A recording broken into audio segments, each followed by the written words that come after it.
आप सबका एक बार फिर हमारे YouTube चैनल में दोस्तों बात करने वाले हैं इस वीडियो में RGHS राजस्थान हेल्थ स्कीम से संबंधित विभिन्न प्रकार के प्रश्न और उनकी संबंधित समस्याओं का निवारण। तो एडिट का नवीन ऑप्शन शुरू हो चुका है, विकल्प है इसको लेकर, और जन आधार से संबंधित कई समस्याएं हैं हमारे कर्मचारियों के लिए RGS स्कीम को लेकर। तो उसी समस्याओं के ऊपर हम इस जो RGHS से रिलेटेड गाइडलाइन है, समस्याएं हैं, उनका निवारण देखेंगे। तो सबसे पहला प्रश्न आता है कि आरजीएस पर रजिस्ट्रेशन अगर कर लिया है परंतु मुझे परिवार के विवरण में थोड़ा परिवर्तन करना है, तो क्या यह संभव है? जी हाँ, अगर आरजीएस में एडिट ऑप्शन आ चुका है, आप आरजीएस पर एडिट विकल्प उपलब्ध है, इसकी सहायता से आरजीएस परिवार में शामिल होने वाले या योग्य जो सदस्य उसको जोड़ सकते हैं। भूलवश जुड़ गए सदस्य को हटाना है, दोनों ही आवश्यक जानकारी देकर आप परिवार के विवरण में परिवर्तन कर सकते हैं। लेकिन नोट जरूरी ये है कि यदि आरजीएस परिवार के सदस्यों के नाम, उनके उम्र में त्रुटि है, तो इससे पहले आपको जन आधार परिवार के विवरण में सही करवाना होगा, उसके पश्चात ही त्रुटि शुद्ध और सही होगी। एडिट विकल्प द्वारा इसे सही नहीं किया जा सकता। इसके साथ ही नंबर 2 क्वेश्चन आता है इंपॉर्टेंट आरजीएस रिलेटेड, कि मैंने रजिस्ट्रेशन करते समय अपने पत्नी या पति जो भी स्पॉस है और जो राज्य कर्मचारी पेंशनर है की आवश्यक जानकारी देकर आरजीएचएस योजना में शामिल कर लिया था। अब आरजीएस परिवार के विवरण में आवश्यक परिवर्तन करने के लिए किसकी एसएसओ आईडी से लॉगिन करना होगा? तो यहाँ पर बता दिया गया है कि वर्तमान में आरजीएचएस पर एडिट का विकल्प और परिवार के विवरण में परिवर्तन आरजीएचएस परिवार के मुखिया की एसएसओ आईडी जिससे रजिस्ट्रेशन किया गया उसके द्वारा ही किया जाना है। जिस एसएसओ आईडी से आपने रजिस्ट्रेशन किया है वही लगानी है। अतः पूर्व में रजिस्ट्रेशन करते समय जिस एसएसओ आईडी व पासवर्ड का उपयोग किया गया था उसका ही आपको प्रयोग करना होगा। नंबर 3 क्वेश्चन आता है आरजीएस के विवरण में परिवार के विवरण एडिट करने की प्रक्रिया किस प्रकार है? तो अगर आप आरजीएस में अपने परिवार के विवरण एडिट करने की प्रक्रिया जानना चाहते हो तो वो निम्न प्रकार से रहेगी कि पूर्व में रजिस्ट्रेशन करते समय आपने जिस एसएसओ आईडी का उपयोग किया उसकी सहायता से ही अब पुनः एसएसओ पर लॉगिन करें। आरजीएचएस आइकन में आपको क्लिक करने पर एडिट विकल्प दिखाई देगा, वहाँ पर क्लिक करें।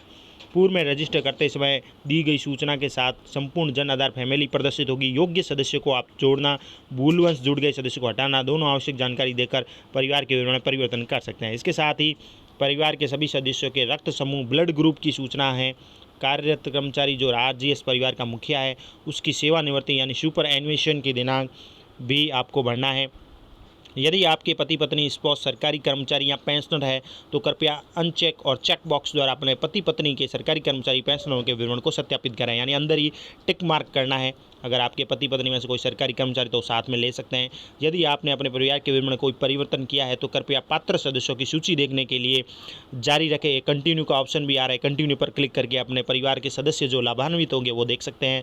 इसके अलावा प्रदर्शित आरजीएस फैमिली की ध्यानपूर्वक पुष्टि करते हुए लास्ट में आप सबमिट कर सकते हैं। इसके साथ ही लॉगिन का प्रोसेस भी बताया गया है कि login to SSO RGS icon में जाना है, एडिट ऑप्शन क्लिक करना है, जन आधार फैमिली देखनी है आपको, field required information of family जैसे blood group, date of superannuation employee, if spouse is government employee then spouse detail, फिर कंटिन्यू और सबमिट कर देना है। अब आरजीएस में और जन आधार कार्ड से जुड़ी कुछ समस्याएं उनके निवारण को लेकर चर्चा कर लेते हैं इस वीडियो में। तो आरजीएस में जन आधार से रिलेटेड भी कुछ समस्याएं, उनका निवारण इस प्रकार रहेगा कि सबसे पहला पॉइंट है, अगर कोई समस्या है कि पति व पत्नी दोनों पेंशनर हैं तो क्या होगा, निवारण क्या है? पति पत्नी दोनों पेंशनर है तो एक ही जन आधार के माध्यम से वो पंजीयन कर सकते हैं, पृथक से पंजीयन करने की कोई आवश्यकता नहीं है। या दोनों में से कोई एक पंजीयन करते समय अन्य को क्या करें कि रेडियो बटन के माध्यम से पेंशनर प्रदर्शित कर आरजीएचएस फैमिली में शामिल करना होगा, यानी कि साथ में ही बीच में ऑप्शन आएगा जो आपका सदस्य होगा उसके पास में इस गवर्नमेंट एम्प्लॉय इस पेंशनर, वहाँ पर टिक करके उसको शामिल कर सकते हैं। नंबर 2 पॉइंट है, यदि पत्नी पत्नी दोनों कार्यरत यानी वर्क अभी कर रहे हैं, करंट में दोनों ही कर्मचारी है, कार्यरत कर्मचारी, तो क्या है, यदि पति पत्नी दोनों कार्यरत कर्मचारी है तो एक जन आधार के माध्यम से पंजीयन कर सकते हैं, पृथक से पंजीयन करने की आवश्यकता नहीं है। अर्थात दोनों में से कोई एक जब पंजीयन करे उस समय अन्य को है रेडियो बटन के माध्यम से यानी टिक कर देना है, कर्मचारी प्रदर्शित कर आरजीएस फैमिली में शामिल कर लेगा। सेम प्रोसेस है कि जो भी एक जना रजिस्ट्रेशन करेगा दूसरे को उसमें शामिल कर लेगा, इस गवर्नमेंट एम्प्लॉय दर्शा देगा। नंबर 3, यदि पत्नी पत्नी दोनों में कोई एक पेंशनर है और अन्य एक कार्यरत कर्मचारी तो क्या करना है?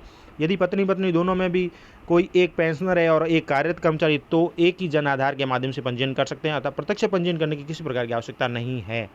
एक को आप गवर्नमेंट एम्प्लॉय दर्शा दीजिए और दूसरे को अंदर ही टिक करके इस पेंशनर दर्शा सकते हैं।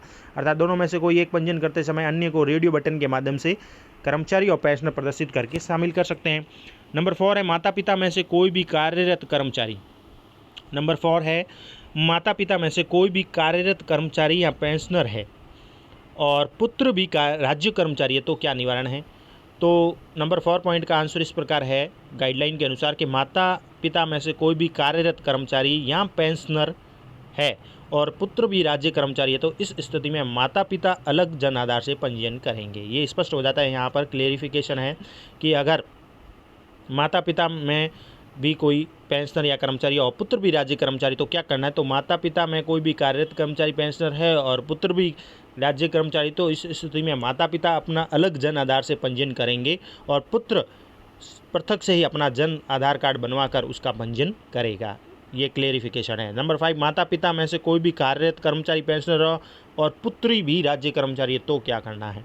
माता पिता में से कोई भी कार्यरत कर्मचारी पेंशनर है और पुत्री भी राज्य कर्मचारी है तो इस स्थिति में माता पिता अपना अलग जन आधार से पंजीयन करेंगे, पुत्री पृथक से अपना जन आधार कार्ड बनवाकर पंजीयन करेगी।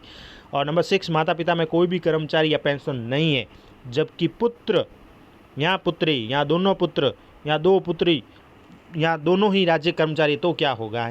समझिए इस क्वेश्चन को गौर से कि माता पिता में कोई कर्मचारी नहीं है या पेंशनर नहीं है लेकिन जबकि उसके पुत्र व पुत्री चाहे दो पुत्र हो या दो पुत्री उनमें या दोनों ही वो राज्य कर्मचारी तो क्या होगा।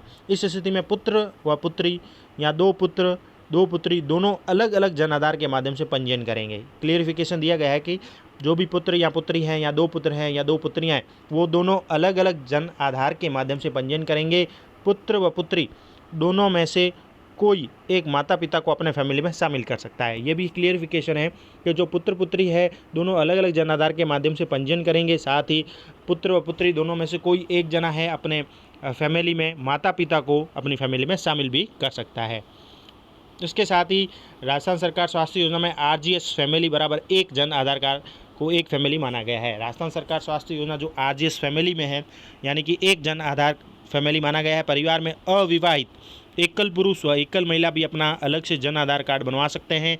अविवाहित होने की स्थिति में एकल पुरुष भी अपना अलग जन आधार फैमिली का मुखिया बन सकता है, अपना बना सकता है। अविवाहित होने की स्थिति में एकल पुरुष भी। और जन आधार कार्ड बनवाने के लिए राशन कार्ड कोई भी प्रकार से अनिवार्य नहीं है। तो ये कुछ ज़रूरी पॉइंट्स थे जो सबके लिए काम आएंगे, जन आधार से रिलेटेड है। और अब आपको दिखा देते हैं वो आइकन जहाँ पर जन आधार से रिलेटेड आपको ज़रूरी जो है कह सकते हैं रजिस्ट्रेशन का फ़ायदा मिलेगा। कर्मचारी और पेंशनर के लिए जन आधार पंजीयन की नई सुविधा भी उपलब्ध करा दी गई है SSO के अंदर। तो अगर कर्मचारी हैं पेंशनर है अपना जन आधार बनाना चाहते हैं, पंजीयन करना चाहते हैं, new enrolment for government employ new option है, यहाँ पर जाकर आप जो है रजिस्ट्रेशन भी कर सकते हैं। New enrolment for government employ यहाँ पर अपना जन आधार कार्ड बना सकते हैं।